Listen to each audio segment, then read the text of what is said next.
Hello everyone and welcome to the next lecture. तो पिछली class में हम लोगों ने देखा था एक numerical question which was based on special transactions related to goods. अब आज की क्लास में हम लोग सीखेंगे कुछ और तरीके की ट्रांजैक्शंस और उनकी कॉरेस्पॉन्डिंग जर्नल एंट्रीज। तो हम स्टार्ट करने वाले हैं टॉपिक जिसका नाम है बैड डेट्स।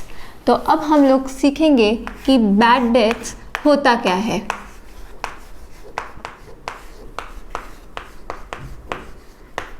तो अब बैड डेट्स को सही तरह सीखने के लिए सबसे पहले याद करो, जब हम क्रेडिट पर सेल करते हैं तो क्या हमारी जर्नल एंट्री होती है।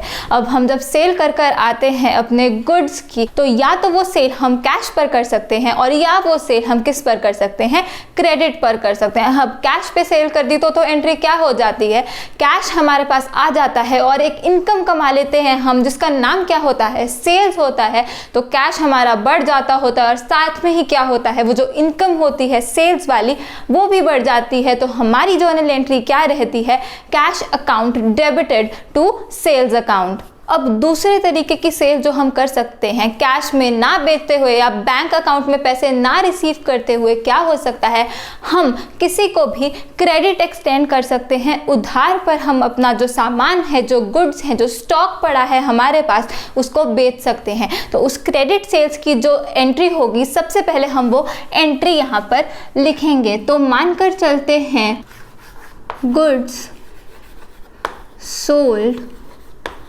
on credit ₹50,000। तो उधार पर हमने किसी को सेल कर दी है अपने गुड्स की, कितने रुपए की, 50,000 रुपए की। तो अब ये 50,000 रुपए अभी तो हमारे पास नहीं आने वाले, ना ही हमारे पास कैश आएगा, ना ही हमारा बैंक बैलेंस इंक्रीज होगा, लेकिन एक एसेट खड़ा हो जाएगा किसके नाम से, उस पर्टिकुलर पर्सन के नाम से जिसको हमने उधार पर ये सामान बेचा है। तो उस पर्सन का नाम जो भी हो, हम उस पर्सन को बोलते क्या है, वो होता क्या है हमारा, वो होता है हमारा डेटर। आगे चल के हमें उस पर्सन से पैसे आने होते हैं, तो हमारा जो एक एसेट होता है वो खड़ा हो जाता है डेटर के नाम से। और साथ ही में क्या होता है, जो हमारी सेल्स होती है, वो जो इनकम होती है वो बढ़ जाती होती है। तो क्रेडिट सेल की जो एंट्री रहती है वो क्या होती है, जर्नल एंट्री इसकी होती है डेटर का अकाउंट डेबिट। तो यहाँ पर मैंने लिखा डेटर्स अकाउंट डेबिट, जिसका भी नेम हमें दिया होगा क्रेडिट सेल्स में, जिस भी पर्सन को हमने सेल करी उसका नाम यहाँ आ जाता है, जो कि हमारा डेटर होता है।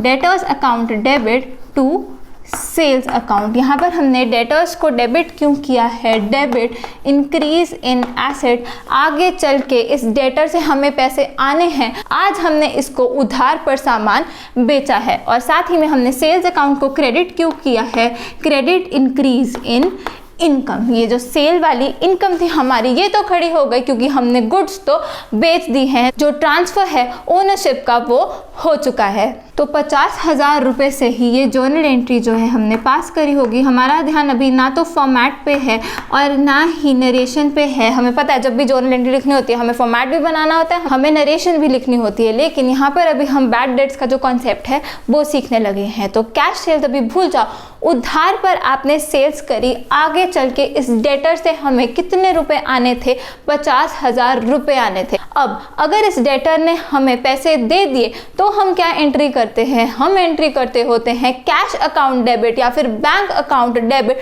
To this particular debtor. कि अब जो कैश है हमारा, कैश इन हैंड, वो हमें दे सकता है या फिर वो क्या कर सकता है, हमारे बैंक अकाउंट में पैसे जमा करवा सकता है। तो हमारा पर्टिकुलर एसेट, चाहे कैश चाहे बैंक, वो बढ़ जाता होता है। और ये वाला एसेट जो हमने खड़ा किया होता है डेटर के नाम से, वो क्या होता है, वो कम हो जाता है। तो जब हम इस डेटर से पैसे रिसीव कर लेते होते हैं, उसकी जर्नल एंट्री भी हम लोग यहाँ पर लिखेंगे। चाहे हमें ये जर्नल एंट्री पता है, लेकिन इस कॉन्सेप्ट को समझने के लिए हम फिर से वो जर्नल एंट्री लिख रहे हैं। तो अब यहाँ पर मैंने लिखा केस 1 कि ये जो डेटर है इसने असल में हमें पैसे आगे चलकर दे दिए। रिसीव्ड द अमाउंट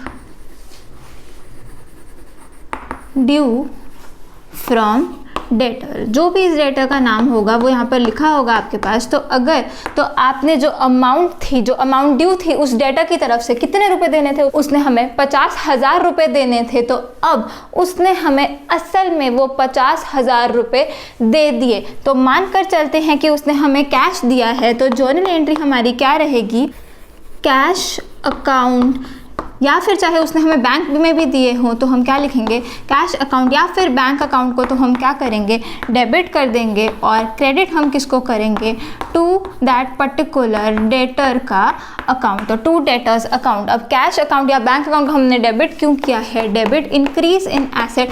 अब जो उसने हमें असल में पैसे देने थे वो हमें दे चुका, तो हमारा कैश अकाउंट या फिर बैंक अकाउंट क्या हो गया, वो डेबिट हो गया, क्योंकि डेबिट इंक्रीज इन एसेट, हमारा ये वाला एसेट जो है वो बढ़ गया, और जो ये वाला एसेट था पर्टिकुलर डेटा के नाम से, ये क्या हो गया, ये कम हो गया। जो इसकी ऑब्लिगेशन थी हमें पैसे देने की वो इसने पूरी कर दी, तो ये वाला एसेट जो था इस पर्टिकुलर डेटा के नाम से ये खत्म हो गया। यहाँ पे हमने इसको डेबिट किया था, यहाँ पे ये सेम अमाउंट से क्या हो गया, क्रेडिट भी हो गया। यहाँ पे भी हम लोग लिख देते हैं 50,000 और 50,000, तो 50,000 रुपये जो है हमारे पास आ गए, चाहे कैश आया चाहे हमारा बैंक बैलेंस इंक्रीज हुआ, और टू दैट पर्टिकुलर डेटर ये वाला जो एसेट था हमारा ये खत्म हो गया।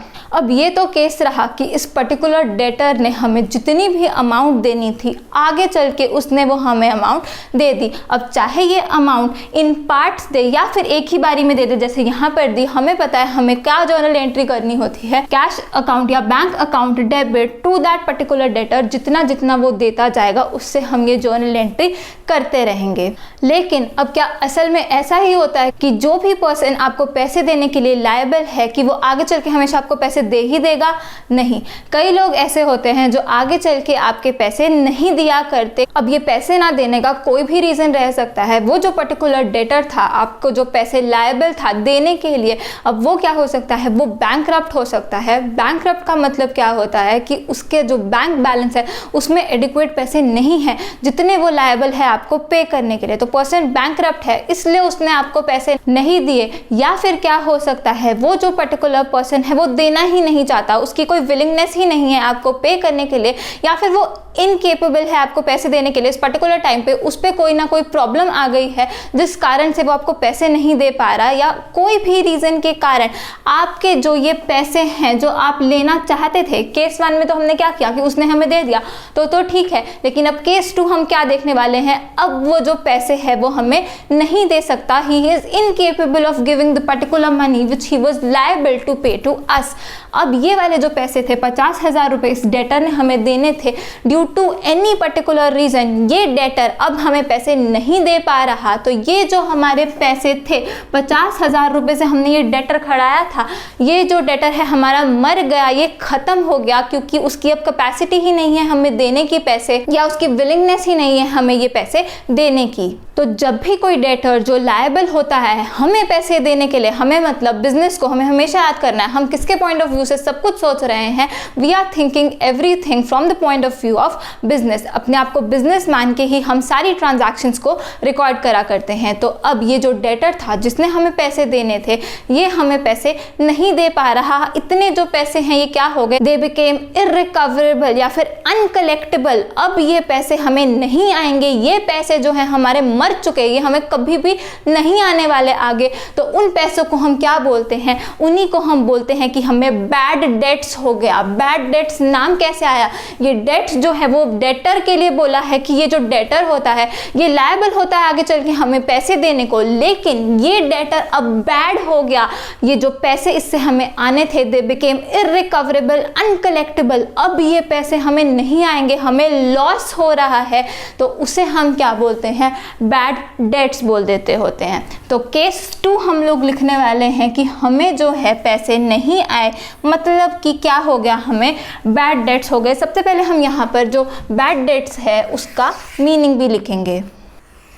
तो बैड डेट्स का मीनिंग हम लोग यहाँ पर लिखेंगे। तो यहाँ पर मैंने लिखा बैड डेट्स, ये होता क्या है, amount that has become irrecoverable, अब हम इसको नहीं ले पाएंगे उस डेटर से क्योंकि वो बैंकरप्ट हो गया, उसकी अनविलिंगनेस है पे करने की, या उसकी इनएबिलिटी है, इनकैपेसिटी है, वो हमें पैसे नहीं पे कर पा रहा। The amount that has become irrecoverable और अनकलेक्टेबल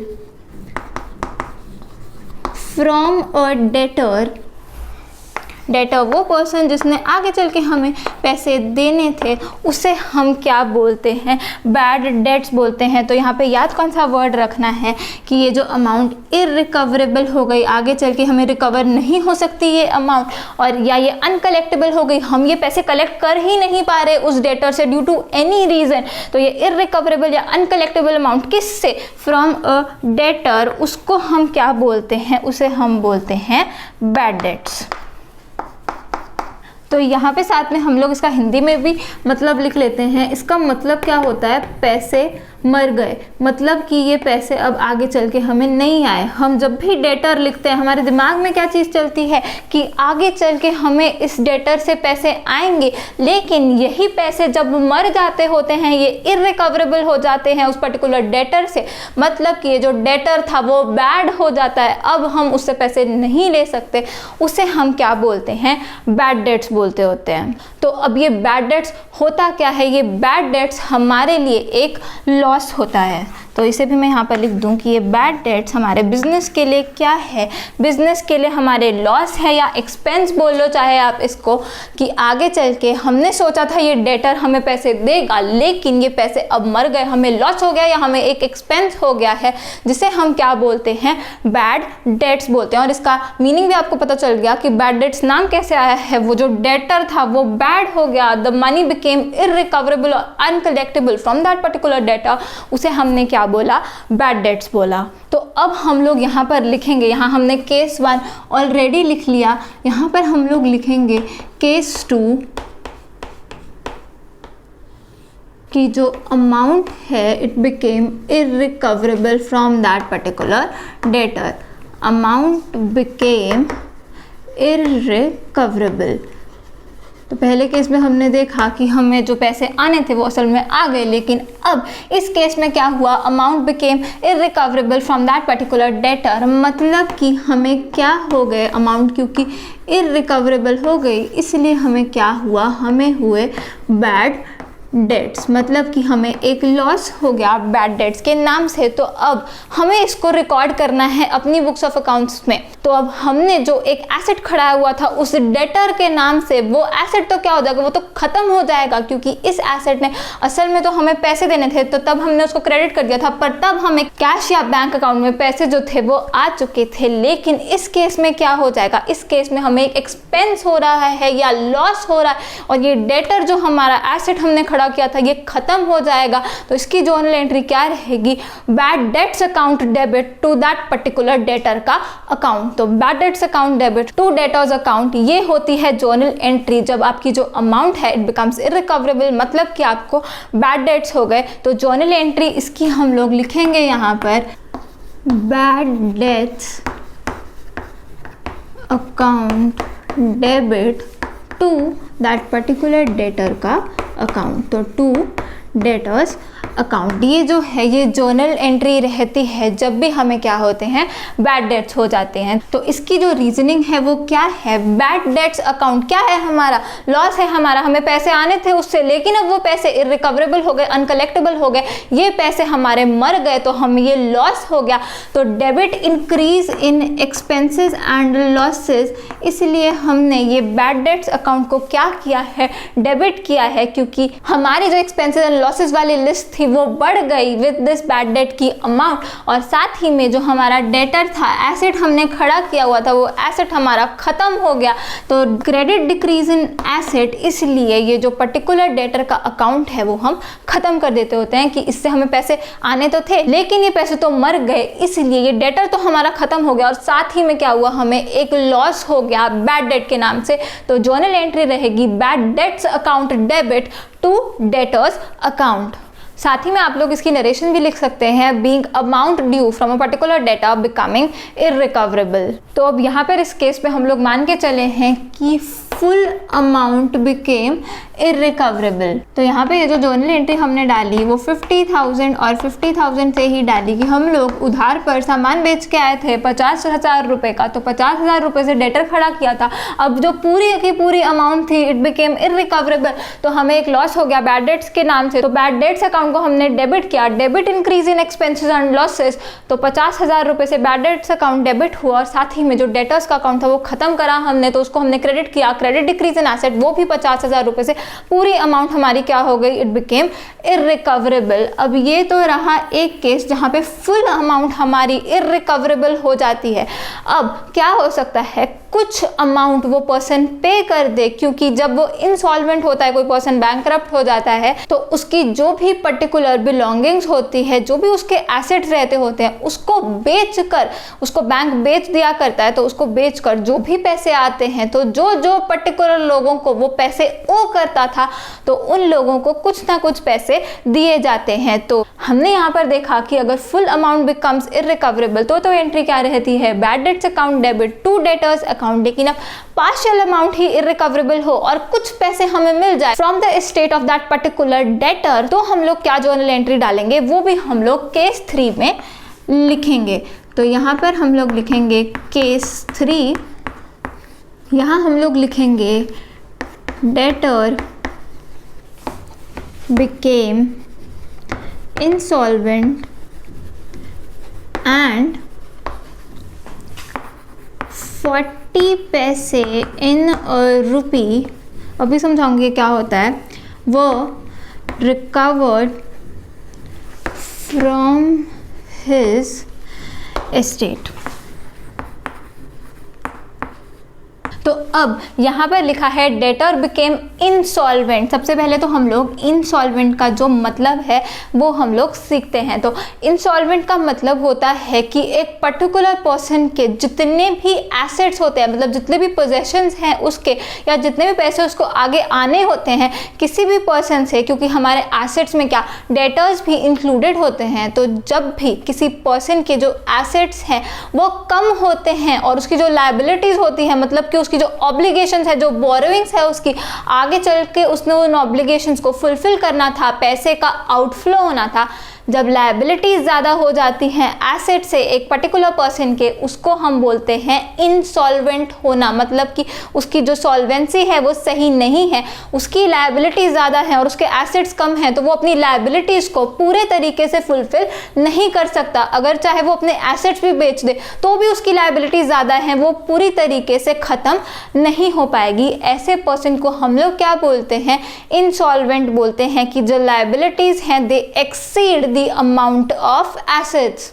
जिस कारण से क्या हो रहा है, ये जो पर्सन है ये अपनी ऑब्लिगेशंस पूरे तरीके से फुलफिल नहीं कर पा रहा, इसके जो भी डेट्स थे, जो भी ये पर्सन लायबल था दूसरों को देने के लिए, ये पूरे तरीके से उसको फुलफिल कर ही नहीं पाएगा। तो यहाँ लिखा है डेटर बिकेम इंसॉल्वेंट, मतलब उसकी लायबिलिटीज़ की जो अमाउंट है वो उसके एसेट्स के अमाउंट से ज़्यादा है और 40 पैसे इन अ रुपी वर रिकवर्ड फ्रॉम हिज एस्टेट। उसका जो भी पोजेशन था वो बेच कर हमें कितना मिला, 40 पैसे इन अ रुपी हमें मिला। मतलब 1 रुपए में कितने पैसे होते हैं, 100 पैसे होते हैं, तो 40 पैसा हर 100 पैसे के लिए हमें मिला। मतलब कि 40 डिवाइड बाय 100 इंटू 100, 40% अमाउंट जो थी वो हमें मिल गई, लेकिन बाकी जो 60% थी it became irrecoverable, it became uncollectible.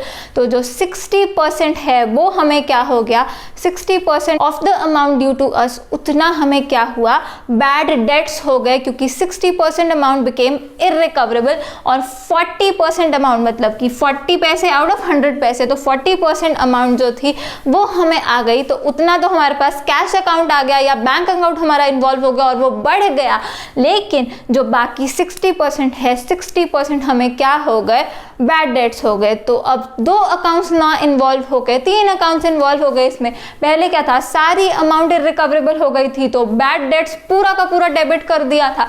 अब क्या होगा, कुछ तो कैश मिल जाएगा या बैंक में बैलेंस बढ़ जाएगा और कुछ क्या हो जाएगा, बैड डेट्स हो जाएंगे। तो कोई डिफिकल्ट जर्नल एंट्री नहीं है, हमें सिर्फ क्या सीखना है, हर चीज का जो मतलब है वो हमें पता होना चाहिए, उसका जो इफेक्ट रहता है हमारी रिकॉर्डिंग पे वो हमें पता होना चाहिए, वो चीज़ है क्या और उसकी पर्टिकुलर अमाउंट पता होनी चाहिए, और फिर जो जर्नल एंट्री है वो हम सही से पास कर पाते होते हैं। तो डेटर हमारा कितने रुपीज़ का था, 50,000 रुपीज़ का था। तो 40 पैसे इन अ रुपी, 40% ऑफ 50,000 मतलब कि ₹20,000 जो है उतना तो हमारा कैश अकाउंट बढ़ जाएगा या बैंक का बैलेंस हमारा बढ़ जाएगा। तो हम डेबिट क्या करेंगे, जर्नल एंट्री सीधा हम लोग लिखने लगे हैं, ऐसे ही ब्रैकेट में साथ में रीजनिंग लिखेंगे। जिन भी बच्चों को जर्नल एंट्रीज पास करने में जो हम सोचते होते हैं चीज़ें वो नहीं पता, वो प्लीज़ जाकर स्टार्टिंग से सारे लेक्चर्स देखें ताकि आपको एक एक चीज़ विद लॉजिक समझ में आए। तो 40% जो हमें पैसे आ गए तो उतने से तो हम क्या कैश अकाउंट या फिर क्या बैंक अकाउंट को हम डेबिट करेंगे। तो कैश या बैंक अकाउंट डेबिट, कितने रुपए से डेबिट करेंगे, 40% ऑफ डेटर कितने का खड़ा था, 50,000 का, तो 40% ऑफ 50,000 20,000 रुपीज़ से तो हमारा जो कैश या बैंक का बैलेंस है वो बढ़ जाएगा। बाकी जो रह गया 60% ऑफ 50,000 मतलब कि 30,000 रुपीज़ वो क्या हो गए, हमें बैड डेट्स हो गए। तो अब बैड डेट्स अकाउंट फिर से हमारा डेबिट होगा, debit increase in expenses and losses, कितनी अमाउंट से, 30,000 रुपीज़ से। यहाँ पे मैं लिख भी दूँ कैश और बैंक अकाउंट 20,000 कैसे, ये 20,000 निकला 40% ऑफ 50,000, जितनी अमाउंट हमें उस डेटर से आनी थी 40 पैसे इन अ रुपी, 40 आउट ऑफ 100 पैसे हमें आए, तो 40% जो है हमें आ गया। तो 40% ऑफ 50,000 20,000 रुपीज़ हमें आ गए। तो हमने कैश अकाउंट या बैंक अकाउंट को डेबिट किया, डेबिट इंक्रीज इन एसेट। बाकी जो रिमेनिंग 60% अमाउंट थी, यहाँ पे भी हम लोग लिख देते हैं 60% ऑफ 50,000 हमें क्या हो गए, बैड डेट्स हो गए। वो पर्सन इंसॉल्वेंट है, वो जो बाकी अमाउंट है 60% ऑफ 50,000 मतलब कि 30,000 रुपीज़ वो कभी भी हमें उस पर्सन से नहीं आएंगे, दे बिकेम इरिकवरेबल और अनकलेक्टेबल। तो इसलिए बैड डेट्स अकाउंट हमने डेबिट किया 30,000 रुपये से। क्यों डेबिट किया, debit increase in expenses and losses. और टू में हम लोग क्या लिखेंगे, टू दैट पर्टिकुलर डेटा का अकाउंट मतलब टू डेटर्स अकाउंट कितना, 50,000 रुपीज़। पूरा जो डेटर था हमारा 50,000 रुपये वाला वो ख़त्म हो गया। तो क्रेडिट डिक्रीज इन एसेट, इसलिए हमने डेटर को क्या किया है, क्रेडिट किया है। तो अब अच्छे से इस कॉन्सेप्ट को अपने दिमाग में बिठा लेना है। सबसे पहले तो समझना है बैड डेट्स होता क्या है। बैड डेट्स वो अमाउंट है जो बन जाती है इरिकवरेबल, अनकलेक्टेबल। वो जो पैसे होते हैं जो हमें आने होते हैं फ्रॉम अ पर्टिकुलर डेटर, वो अब नहीं आएंगे। वो पैसे जो हैं हमारे वो मर चुके हैं, तो उसे हम क्या बोलते हैं, उसे हम बैड डेट्स बोलते हैं। बैड डेट्स दो तरीके के हो सकते हैं, या तो full amount becomes irrecoverable.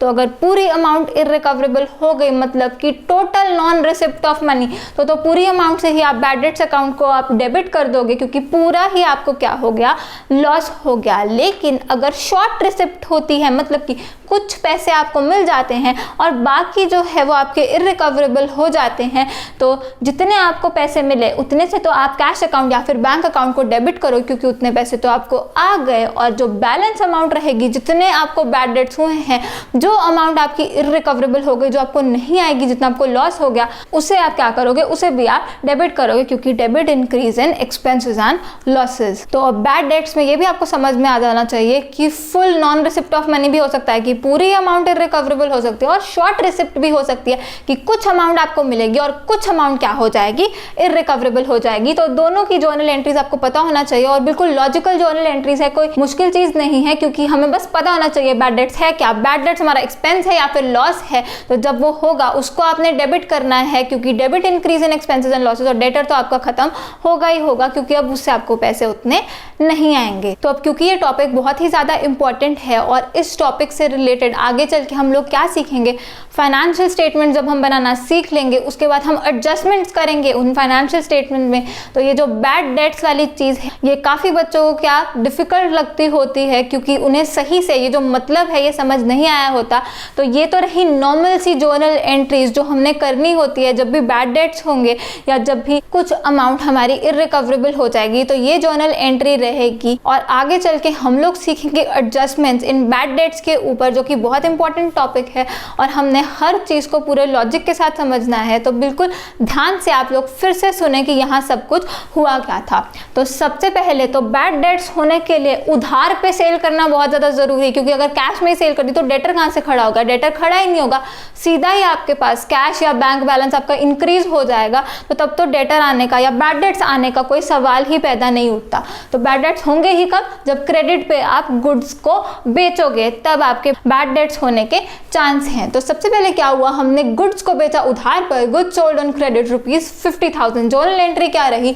Debtors account debit to sales 50,000 और 50,000। 50,000 का एक डेटर हमने खड़ा कर लिया कि आगे चल के इस एसेट के कारण हमें पैसे आएंगे, और साथ ही में हमारी जो इनकम है वो हमने बढ़ा ली, सेल्स के नाम से वो इनकम थी। तो debtors account debit to sales account 50,000 और 50,000। अब हो क्या सकता है, या तो हमें फुल अमाउंट हमें वो डेटर दे देगा, या वो क्या करेगा, कंप्लीट अमाउंट हमें नहीं देगा, वो अमाउंट इररिकवरेबल हो जाएगी, या फिर क्या होगा, वो पार्शियल अमाउंट हमें दे देगा और बाकी की अमाउंट क्या हो जाएगी, इररिकवरेबल हो जाएगी। तो हमने लिखा यहाँ पर case 1, receive the amount due from debtor. जितने पैसे वो हमें लायबल था देने को, उसने हमें वो पैसे दे दिए। तो हमने एंट्री क्या डाली, कैश अकाउंट या फिर बैंक अकाउंट को हमने डेबिट किया, क्योंकि उतने से हमारा कैश का बैलेंस या बैंक का बैलेंस बढ़ गया, और डेटर के अकाउंट को हमने क्रेडिट किया, क्योंकि जो हमारा एसेट था वो खत्म हो गया, उसने हमें जितने भी पैसे देने थे उसने हमें दे दिए। तो एंट्री बनी कैश अकाउंट या bank account debit to that particular debtor का अकाउंट। अब फिर क्या हो सकता है, केस 2 हमने लिखा कि जो फुल अमाउंट थी it became irrecoverable. Irrecoverable word देखते ही आपके दिमाग में क्या आना चाहिए, बैड डेट्स आने चाहिए, कि अमाउंट आपको जो लायबल थी उस डेटर की तरफ से वो अब क्या हो गया, इररिकवरेबल हो गई, वो आपको नहीं मिलने वाली। तो आपको लॉस हो चुका है, एक्सपेंस हो चुका है बैड डेट्स के नाम से। तो उस एक्सपेंस या लॉस क्योंकि वो बढ़ गया, तो उसको आप क्या करोगे, डेबिट करोगे। तो bad debts account debit to that particular debtor का अकाउंट।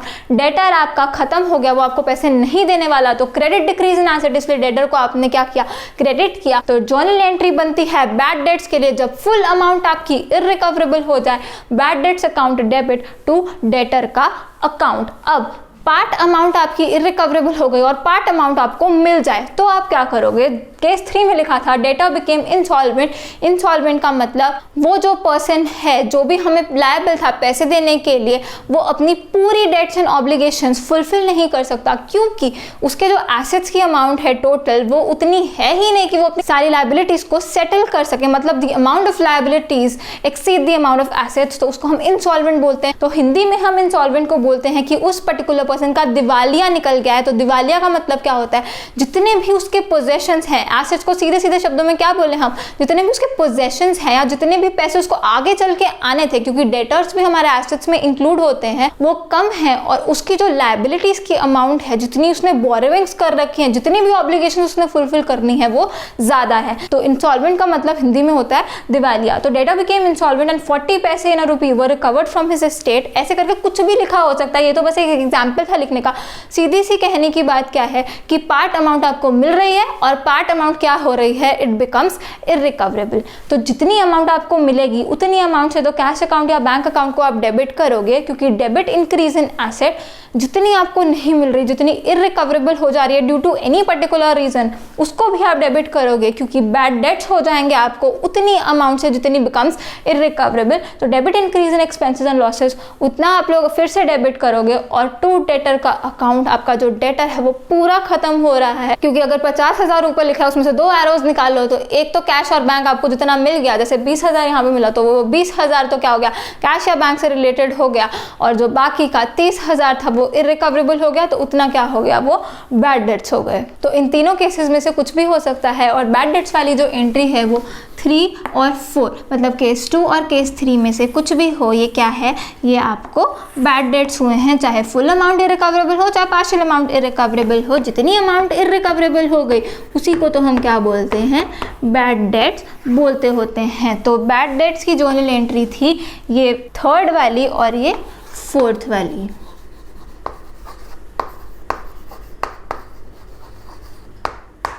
तो इसी इसी के साथ ये वाला जो लेक्चर था हमारा, जिसमें हमने सीखना था कि बैड डेट्स होता क्या है, वो यहाँ पर ख़त्म होता है। बस ध्यान में क्या चीज़ रखनी है आपने, बैड डेट्स का मतलब पता होना चाहिए कि जो डेटर था इट बिकेम बैड। पहले आपको उससे पैसे आने थे लेकिन अब वो पैसे इररिकवरेबल हो गए, वो पैसे मर गए। तो जितने भी वो पैसे मरे होते हैं उसको हम क्या बोलते हैं, उन मरे हुए पैसों को, वो अनकलेक्टेबल इररिकवरेबल अमाउंट को हम बोलते हैं बैड डेट्स, और वो हमारे लिए एक्सपेंस या फिर लॉस होता है। इतनी चीज़ अगर आपको पता होगी तो जर्नल एंट्री पास करना कोई भी मुश्किल काम नहीं है। तो सबसे पहले आप लोग इतना नोट डाउन करेंगे और उसके बाद हम लोग देखते हैं कि अगली ट्रांजैक्शन में क्या होगा। और लास्ट में मेरी सभी से रिक्वेस्ट है कि जितना हो सके इन लेक्चर्स को ज़रूर शेयर करें ताकि सभी स्टूडेंट्स तक इन लेक्चर्स का बेनिफिट पहुंच सके। तो thanks for watching, I will see you in the next lecture. Keep smiling and keep learning. Bye bye.